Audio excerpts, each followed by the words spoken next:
Lady Gaga, Tom Hanks, Albert Einstein, Michelle Obama, Serena Williams, Robert Pattinson have all suffered from imposter syndrome. So if you suffer from it as well, you're in good company. And this is just a brief selection of people who have discussed imposter syndrome publicly. There are so many more sufferers out there, but most don't share it. Yours truly has had his fair share of bouts as well. Many people on YouTube will say you can never truly overcome imposter syndrome. But that isn't true. They're just hedging. I'm going to teach you how to get rid of it, so you can become your best self and thrive with confidence. Is that something you want? There are two things that I think are critical in understanding imposter syndrome. The first is fear. It's not just that feeling that you aren't good enough. It's a feeling of being a fraud, a concern about being found out, and losing what you've built or the job you have, the credibility, esteem, or income you're not so sure you deserve, but do enjoy having. So it goes beyond self-doubt, self-confidence, or self-esteem issues. It's a fear of being exposed, embarrassed, or shunned, which is deeply ingrained in us from early human evolution. These feelings are deeply embedded in the primal part of your brain. It may be based on trauma, past hurts, or experiences where you did fall short on something or someone made you feel inferior, and there was a negative physical or emotional consequence, or both. You lost access to a group of friends or colleagues, lost a job, and your brain fears it will happen again.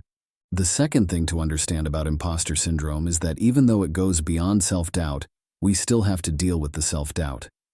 So, we will need to banish limiting beliefs and become better in our minds before we can get rid of imposter syndrome. With those two understandings under our belts, to crush your imposter syndrome, you're going to have to do 4 things, and we'll give you one bonus tip at the end, so stick around. The first thing is to attack and replace your limiting beliefs that fuel the self-doubt. Second is to rewrite the stories from your past that have also fueled the limiting beliefs, but have also created the fear. You failed in the past, and that caused something negative to happen, which is the basis that your brain is using to create the fear. Does that make sense? Third is to learn to reframe negative thoughts as they pop up in the present moment. And fourth is to learn how to identity shift so that you can step into the person you want to be. Let's start with beliefs. Our beliefs are powerful, self-fulfilling prophecies. They are subjective interpretations, not inherent facts. They shape our perceptions, decisions, and actions, acting as a lens through which we interpret the world. The problem is that this process is unconscious for most people, so they see subjective beliefs as fact. The beauty is that once you understand this, you can consciously choose your beliefs. Beliefs are decisions. You get to decide what you believe. Do you understand the power of this? Recognize the negative beliefs fueling imposter syndrome, such as I'm not good enough, or I don't deserve success. Write down all the feelings of inferiority that you have. You should also make a list of all the experiences that fueled these beliefs and set that aside for later. Replace these limiting beliefs with beliefs that affirm your worth and competence. You can use affirmations, scripting, visualization, or use the limiting belief busting tools in our course. Live a no-limit life. Heal past wounds, banish limiting beliefs, and transform your life in 30 days. Rewriting stories from the past is another powerful technique for overcoming imposter syndrome and shifting limiting beliefs. Here's how you can do it. Identify limiting narratives. Start by identifying specific events or experiences from your past that have contributed to feelings of imposter syndrome or self-doubt. These could be moments of perceived failure, criticism, or rejection that have shaped negative beliefs about your abilities and worth. Challenge the narrative.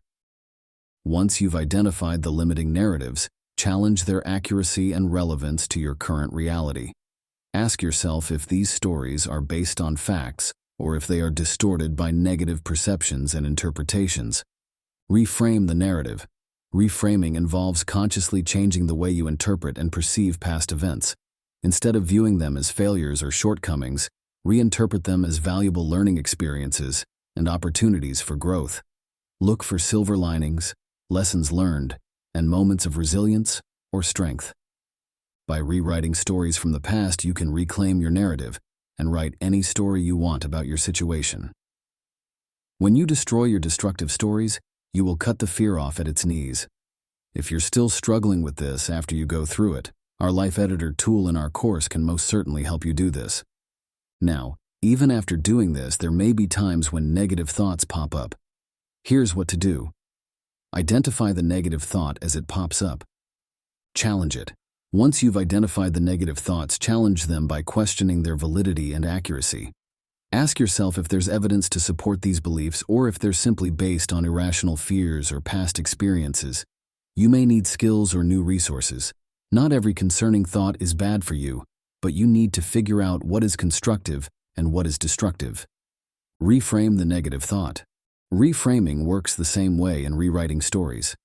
It involves consciously changing the way you interpret and perceive a situation or thought. Instead of viewing the issue as a threat, reframe it as an opportunity for growth and learning. For example, instead of thinking, "I'm not qualified for this role," reframe it as, "I have the skills and experience to excel in this role, and I'm eager to learn and grow." Practice positive self-talk. Arm yourself with and repeat positive affirmations and statements that reinforce your worth and capabilities. Use phrases such as, "I am capable and competent," "I deserve success and recognition," and "I am worthy of my achievements." By incorporating thought reframing techniques into your daily routine, you can shift your mindset from one of self-doubt to one of confidence, resilience, and self-empowerment. So you've knocked out fear, taken out your limiting beliefs, know how to manage negative thoughts that pop up, but maybe you do need to get better in some way. Use identity shifting. Identity shifting involves adopting the mindset and behaviors of a more empowered version of yourself. It's about intentionally stepping into a new identity aligned with your goals and aspirations. Define your ideal self. Reflect on the qualities, characteristics, and achievements of the person you aspire to be. Create a clear picture of your ideal self, including how they think, act, and respond to challenges. Act as if. Practice embodying the traits of your ideal self in your daily life. Act as if you already possess the confidence, competence, and success you seek. Over time, these actions will influence your self-perception and behavior. Don't fake it till you make it. Be it until you see it. Now for your bonus tip.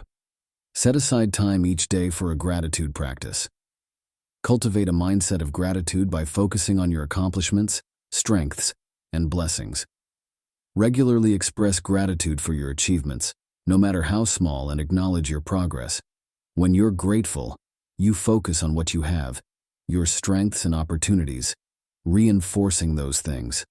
This crowds out the times when you focus on what you don't have, your shortcomings, comparison to others. Not to mention, gratitude does more than just make you feel good or keep you from thinking poorly. It actually trains your brain for success. When you show appreciation for what you have, it normalizes these things in your subconscious and seeks out more experiences like it. I've used this process to overcome imposter syndrome in numerous areas of my life and to level up in life. It can absolutely work for you. Do this work, and your imposter syndrome will dissolve. The next step is to master the art of identity shifting. You can learn to do that in this video here.